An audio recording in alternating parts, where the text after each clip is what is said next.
సంవత్సరాల తరబడి ఎన్ని మందులు వాడినా మీ మోకాల నొప్పులు తగ్గట్లేదా? ప్రాణ పెయిన్ క్లినిక్ లో అత్యాధునిక చికిత్స. ఇక్కడ ఈ కాలేజ్ బయట ఎక్కడైతే ప్రొటెస్ట్ మొదలు పెడుతుర్రో ఇక్కడ ఏమైంది అని అంటే చాలా మంది వచ్చి వరుసగా వాళ్ళ డ్యూటీ అయిపోగానే క్యాండిల్స్ ముట్టించి పోతున్నారు ప్రొటెస్ట్ ని సపోర్ట్ చేస్తూ. సో ఒక మేడం కూడా ఇప్పుడే జస్ట్ క్యాండిల్ ముట్టించారు. ఆమెతో మాట్లాడదాం. నాకు తెలిసి ఆమె ఇక్కడ వర్క్ చేస్తుంది అనుకుంటున్నాను నేను. మేడం నమస్కారం. नमस्कार। आप यहाँ पे काम करते हैं? नहीं, ये मेरा ट्रेनिंग इंस्टीट्यूट है। Training institute. हाँ, यहाँ तो आप यहाँ पे क्या करते हैं, कौन से पोजीशन में? यहाँ पे नहीं है, एक्चुअली हम उत्तर दिनाजपुर में काम करते हैं। ओके। हेल्थ वर्कर है। Health worker. पूरा हेल्थ वर्कर हमारा ये जो आंदोलन चल रहा है ना, हाँ। तो पूरा पूरा पश्चिम बंगाल का जो पूरा हेल्थ वर्कर सारा लोग इस आंदोलन में आए हैं। तो हम लोग बहुत सारे लोग भी इधर आए हैं प्रोटेस्ट में, यही से मैडम भी आए हैं। So you have completed your work and you are here to okay. Okay, And you're also wearing this black ribbon एकदम to protest, right? या So did you meet the victim any time before? आपको पता है वो lady जो victim है? नहीं, नहीं पता। आप देखे भी नहीं? नहीं, एक लड़की, एक अर्थात एक वुमेन, একজন মহিলা, একজন স্টুডেন্ট, সবচেয়ে বড় কথা একজন মানুষ। ఓకే, ఒక స్టూడెంట్ గా ఒక మనిషిగా నాకు ఆమె తెలుసు తప్పితే పర్సనల్ గా తెలియదు అని అంటున్నారు ఆవిడ. అయితే ఇక్కడ హెల్త్ వర్కర్ గా ఆవిడ పని చేస్తున్నారు. పని అయిపోయిన తర్వాత ప్రతిరోజు క్యాండిల్ ముట్టించి పోతుంటారంట. సో భయ్యా आप यहाँ पे है ना, कितने दिन से आप? देखिए हम लोग तो आज का 19-20 दिन हो गए प्रोटेस्ट चल रहा है। हम NRS मेडिकल कॉलेज के हैं। हम लोग ये जॉइंट मूवमेंट चल रहा है, तो आज रैली था, उस रैली के बाद हम यहाँ आए। मैं NRS से हूँ, ठीक है। तो अभी अर्जिकर का ये धरना मंच में चल रहा हूँ। ये जो पूरा जो हमारा दीदी के साथ जो घटना हुआ है उसको पता चल गया है कि एक दीदी हमारा जो यहाँ पर चीफ पुलिस डिपार्टमेंट का PGD था सेकेंड ईयर का, तो उसके ऊपर जो ये जो नृशंस घटना हुआ है, जो उसके बाद हम लोग देखे थे जो घटना पर हुआ है, उसके बाद जो हुआ है, जो घटना हुआ है, तो हम लोग पहले दिन से ही देखे, पहला मोमेंट से ही कि यहाँ का जो अथॉरिटी है ये पूरा कोशिश कर रहा है कि जो एविडेंस है उसको ढाकने के लिए, उसका छुपाने के लिए कोशिश कर रहा है।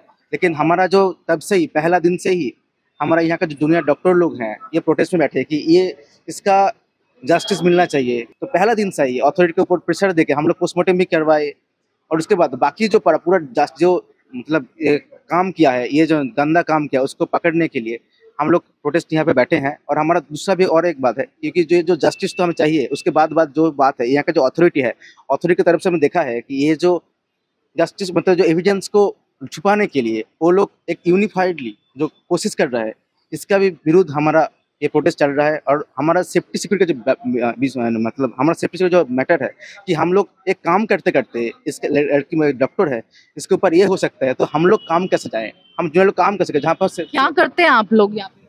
हम लोग इधर क्या करते हैं, क्या करते हैं? काम करते हैं? You are student? आंदोलन। अच्छा यहाँ पर हम धरना मंच चल रहा है, ये जो तो धरना मंच में बैठते हैं, हमारा प्रोटेस्ट चलता है। नहीं, आप स्टूडेंट है? मैं यहाँ का स्टूडेंट नहीं हूँ, मैं NRS मेडिकल कॉलेज का एक स्टूडेंट हूँ। हमारा जो जॉइंट प्रोटेस्ट चल रहा है, तो जॉइंट प्रोटेस्ट की तरफ से हम लोग इधर आए हैं। आज हमारा रैली था, उसके बाद हम लोग इधर आए, हम लोग यहाँ बैठते हैं, प्रोटेस्ट करते हैं। और जो यहाँ पे आंदोलन चल रहा है, जो ये जो रेसिडेंट डॉक्टर है, PGDs है, इंटर्न है, स्टूडेंट है, सारा लोग इधर बैठे रहते हैं। हर कॉलेज में धरना मंच में बैठे रहते हैं। ये चल रहा है हमारा। तो क्या है प्लान नेक्स्ट, क्या करने के लिए सोच रहे हैं? क्योंकि अभी तक 15 से 16 दिन हो गया, 20 डेज हो गए। तो 20 डेज में अभी तक CM मैडम तो बात ही नहीं करे ये इशू के ऊपर, और मैडम जी ने उनके ऊपर उन्हीं प्रोटेस्ट करने वाले हैं। तो हम देखे टीवीज में प्रोटेस्ट में उन्हें भी खड़े हो गए और वॉक करे। तो ऐसा है तो गवर्नमेंट कैसे चलेगा? What will happen next? क्या होने वाले है? जो बात है कि हमारा अभी तक जो चल रहा है, हमारा CM हमारा पहले से ही देखा है कि हमारा जो आंदोलन के प्रेशर में ही ये जो पहले जो कोलकाता पुलिस जब इन्वेस्टिगेशन कर रहा था, तब उसका बहुत ये तो चल रहा है, धीमे चल रहा है। उसके बाद हमारा आंदोलन के प्रेशर में ही वो CBI के पास गए, और अभी सुप्रीम कोर्ट ने लिया है। तो हमारा आंदोलन के प्रेशर में ही ये हुआ है। और ये आंदोलन अभी पूरा मतलब बंगाल में नहीं, पूरा देश में और देश के बाहर भी वहाँ से भी प्रोटेस्ट हो रहा है। इस प्रोटेस्ट के खिलाफ, ये प्रोटेस्ट की वजह से ही ये जो चल रहा है, ये इतना दूर आ पाया। अभी तक हमारा जो सुप्रीम कोर्ट ये केस देख रहा है, तो अभी हमारा ये प्रोटेस्ट चलेगा। हमारा जो सीज वर्क चल रहा है, जो रेसिडेंट डॉक्टर्स है, जूनियर डॉक्टर्स है, अभी सीज वर्क कर रहा है। लेकिन हमारा जो सीनियर सेट्स है, VP BS MO वो लोग अभी तक काम कर रहा है, इमरजेंसी में चालू है, OPD भी चालू है, उसके तरफ से वो लोग काम कर रहा है। लेकिन हम जूनियर डॉक्टर्स, रेसिडेंट्स, ये हम लोग अभी चीज़ वो किया कि हमारा सिक्योरिटी नहीं है, हमारा जस्टिस नहीं है, हम कैसे काम में वापस जाएं। यही हमारा डिमांड है, हमारा जस्टिस चाहिए, हमारा सेफ्टी सिक्योरिटी का जो मैटर है वो देखना चाहिए।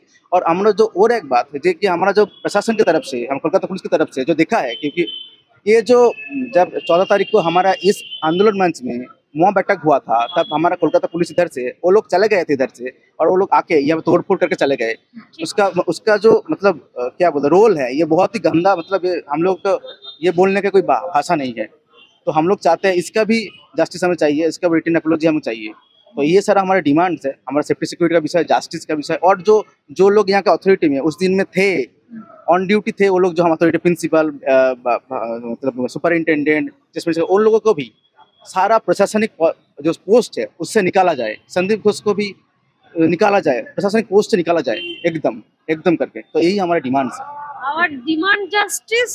We want justice. చూసిండ్రు కదా, థ్యాంక్ యూ మేడం. సో చూసారు కదా, ఆ బ్రదర్ చెప్తున్న ముచ్చట ఏంది అని అంటే, ఆయన యాక్చువల్గా ఎక్స్ స్టూడెంట్ అంట. ఇక్కడ ఇప్పుడు ప్రస్తుతం అయితే వేరే దగ్గర వర్క్ చేస్తున్నారు. కానీ వాళ్ళ కాలేజ్లో ఇట్లా జరిగింది, ఇంతమంది స్టూడెంట్స్ తిరిగే జాగాలో ఇట్లా జరిగింది అని అంటే అది చాలా అన్యాయం. దానికి జస్టిస్ కావాల్సిందే. అండ్ ఇంకొకటి ఏంది అని అంటే, ఇక్కడ ఏదైతే ఈ కాలేజీ హాస్పిటల్ యాజమాన్యం ఉందో వీళ్ళందరూ కూడా ఏవైతే ఎవిడెన్సెస్ ఉన్నాయో వాటన్నిటిని దాచిపెట్టనీకి చూస్తున్నారు, బయటపడకుండా వాటన్నిటినీ కూడా చుపాయి లోపల పెట్టేస్తున్నారు, వాటిని బయటికి ఎక్స్పోజ్ కానిస్తలేరు. దానివల్ల చాలా నష్టం జరుగుతుంది. ఒక ఆడపిల్లకి ఇంత సేఫ్టీ లేకపోతే ఈ రోజు ఇలాంటి ఒక పెద్ద హాస్పిటల్లా రేపటి రోజు మేము ఎట్లా పనిచేయాలి ఈడ అని చెప్పేసి ఆయన ప్రశ్నిస్తున్నాడు. అండ్ ఇంకొకటి ఏంది అని అంటే, నేను మీది ఏదైతే మీ ప్రొటెస్ట్ చేస్తున్నారో 20 రోజుల నుంచి, ఈ ప్రొటెస్ట్ ఎక్కడి వరకు వెళ్ళబోతుంది అని అడిగితే ఆయన నాకు చెప్పిన సమాధానం ఏంది అని అంటే, యాక్చువల్గా మేము 20 రోజుల నుంచి ప్రొటెస్ట్ చేయబట్టే యాక్చువల్గా ఈ రోజు ఇప్పుడు ఇంత ఆందోళన నడుస్తుంది. ఇంకా లేకపోతే ఈ పార్టీకి ఎప్పుడో మూసేసేటోళ్ళు, ఈ టాపిక్ ని మూసేసేటోళ్ళు, ఇదంతా కూడా ఎండ్ చేసేటోళ్ళు ఎవరు మాట్లాడకపోతుండే, ఇంత దారుణాన్ని ఎవరు అడ్రస్ చేయకపోతుండే. అయితే మేము డిమాండ్ చేస్తున్నది ఏంటి అని అంటే, ఇక్కడ ఎవరైతే ప్రిన్సిపల్ ఉన్నారో, ఇక్కడ ఎవరైతే సూపరింటెండెంట్ గా పనిచేస్తున్నారో వాళ్ళందరినీ కూడా డిస్మిస్ చేయాలి. అంటే ఇప్పుడు యాక్చువల్గా మనందరికీ తెలుసు, ఇక్కడ ఎవరైతే ప్రిన్సిపల్ ఉండేనో ఆయన ఇమీడియట్ గా ఈ ఇష్యూ జరగంగానే ఇమీడియట్ గా ఇక్కడ నుంచి రిజైన్ చేసి వెళ్ళిపోగానే గవర్నమెంట్ ఏం చేసిందంటే, ఆయనని వేరే కోల్కతా మెడికల్ కాలేజ్ లా ప్రిన్సిపల్ గా అక్కడ తీసుకోవడం జరిగింది, అక్కడ జాబ్ లో పెట్టడం జరిగింది. సో ఇట్లా ఎట్లా జరుగుతుంది, వాళ్ళందరినీ కూడా డిస్మిస్ చేయాలి, మేము అదే ఇప్పుడు కోరుతున్నాము అని చెప్పేసి ఇందాక భయ్య కూడా చెప్పిండు అనమాట.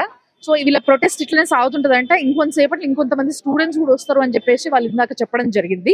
చూద్దాం ఇంకేం జరుగుతుందో ఇక్కడ.